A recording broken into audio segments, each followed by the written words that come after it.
ಟ್ರೀನ set ಮಾಡಿ ಆಯ್ತು, ಇನ್ light ಹಾಕುವ ಅಂದ್ರೆ ತಂದಿರೋ ಲೈಟ್ ಪೊದೆಗೆ ಹಾಕುವಂತದಂತೆ. ಇನ್ನೇನ್ ಮಾಡೋಕ್ಕಾಗಲ್ಲ, ಹೊರಗೆ ಹೋಗ್ಲೇಬೇಕು, ಹೊಸದ್ ತರಲೇಬೇಕು. ಒಂದ್ ಐಟಮ್ ಆದ್ರೂ 10 ಐಟಮ್ ಆದ್ರೂ ಶಾಪಿಂಗ್ ಅಂದ್ರೆ ಟೈಮ್ ಬೇಕೇ ಬೇಕು. ಇನ್ನೇನಿದ್ರು ನಾಳೆನೆ ಅಂತ ಅವಾಗ್ಲೇ ಮನಸ್ಸಲ್ಲಿ ಫಿಕ್ಸ್ ಮಾಡ್ಕೊಂಡೆ. ನೆಕ್ಸ್ಟ್ ಡೇ ಬೆಳಿಗ್ಗೆನೆ ಡೆಕೋರೇಷನ್ ಸ್ಟಾರ್ಟ್ ಮಾಡಿ ಲೈಟ್ ಸ್ವಿಚ್ ಎಲ್ಲ ನೋಡಿದ್ರೆ ಅಪ್ಪನ ಮತ್ತೆ ನಮ್ಗೆ ಕಂಟ್ರೋಲೇ ಮಾಡೋಕ್ಕಾಗಲ್ಲ.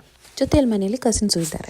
ನಾವ್ ಅನ್ಕೊಂಡ್ವಿ ಎಲ್ಲರೂ ಸೇರ್ಕೊಂಡು ಡೆಕೋರೇಷನ್ ಮಾಡೋದ್ರಿಂದ ಅದು ಬೇಗನೆ ಮುಗಿಯುತ್ತೆ ಅಂತ. ಹಾಗೆ ಡೆಕೋರೇಷನ್ ಮುಂದೆ ಹೋಗ್ತಾ ಇದ್ದಾಗೆ ನಮ್ಗೆ ಗೊತ್ತಾಯ್ತು ಅದು ಬರೀ ಅನಿಸಿಕೆ ಮಾತ್ರ ಅಂತ. ಇದ್ರ ಜೊತೆಯಲ್ಲಿ ಅಪ್ಪು ಆಗಾಗ ಹಾಳು ಮಾಡ್ತಿದ್ದ ಲೈಟ್ಸ್ ಗಳನ್ನ ಸರಿ ಮಾಡೋ ಕೆಲಸ ಬೇರೆ ಇತ್ತು. ಆ ಚಿಕ್ ಟ್ರೀನ ಮಾತ್ರ ಸೆಟ್ ಮಾಡೋಕೆ ನಮ್ಗೆ ಅರ್ಧ ದಿನಕ್ಕಿಂತ ಮೇಲೇನೆ ಬೇಕಾಗಿ ಬಂತು. ನಾವೊಂದು ಕನ್ಸಲ್ಲೂ ಅನ್ಕೊಂಡಿರ್ಲಿಲ್ಲ ಈ ಕ್ರಿಸ್ಮಸ್ ಗಿಂತ ಮುಂಚೆ ಈ ಡೆಕೋರೇಷನ್ ಮಾಡ್ತೀವಿ ಅಂತ. ಯಾಕೆಂದ್ರೆ ಇದು ತುಂಬಾ ದಿವಸದಿಂದ ಮುಂದೆ ದುಡ್ತಿದ್ದ ಒಂದು ಕೆಲಸ. ಇನ್ನೂ ಮುಂದೆ ದುಡಿದ್ರೆ ಮುಂದಿನ ವರ್ಷ ಕ್ರಿಸ್ಮಸ್ ಗೆ ಮಾಡ್ಬೇಕಾಗುತ್ತೆ ಅಂತ ಗೊತ್ತಾಯ್ತು. ಇದನ್ನ ಕೇಳೋರು ಅನ್ಕೋತಾರೆ ಇದೇನೋ ದೊಡ್ಡ ಡೆಕೋರೇಷನ್ ಅಂತ. ನಾವು ತುಂಬಾ ಚಿಕ್ಕದು, ಎಷ್ಟೇ ಚಿಕ್ಕದಾದ್ರೂ ನಾವಿಬ್ರು ಕೆಲಸ ಮಾಡ್ಬೇಕಲ್ಲ, ಅದೇ ನಮ್ಗೆ ದೊಡ್ಡ ಪ್ರಾಬ್ಲಮ್. ನಮ್ಮ ಮನೆಯಲ್ಲಿ ಅಪ್ಪು ಬಿಟ್ರೆ ಬೇರೆ ಯಾರಿಗೂ ಕೆಲಸ ಮಾಡೋದಂದ್ರೆ ಇಷ್ಟನೇ ಇಲ್ಲ. ಅಬ್ಬಾ ಡೆಕೋರೇಷನ್ ಆಗಿದೆ, ಈಗ ಹೇಗಿದೆ ಅಂತ ನೋಡೋಣ.